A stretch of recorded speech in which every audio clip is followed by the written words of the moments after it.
गोष्ट जे आहे तर आपण करू शकतो. बेडवरती केलं तर अतिउत्तम, पण आता सध्या जे आहे ते आपण बैलाच्या सहाय्याने शरीरावरती लाकूड करतो.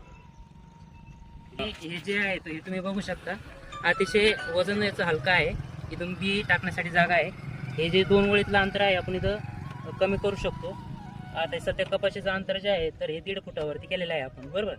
त्याचं अंतर जे आहे तर आपण सोयाबीनसाठी कमी करू शकतो 5 इंचावरती. त्याच पद्धतीने आपण जे आहे मक्काला वाढू शकतो. थोडक्यात मित्र हो, ज्या पिकाचा दाण्याची साईज मोठी आहे तर असं कुठलंही पीक आपण या टोकन यंत्राद्वारे आपण लावू शकतो. तूर, मूग, उडीद, मका, सोयाबीन, हे भुईमूग इत्यादी पिके आपण याद्वारे आपण लावू शकतो. याचे थोडे आणखी जास्तीचे फायदे जर सांगायचे म्हटले आपण तर याच्यामध्ये जे आहे ते 2 झाडामधलं अंतर हे ॲक्युरेट आणि व्यवस्थित मेंटेन होतं. आणि जे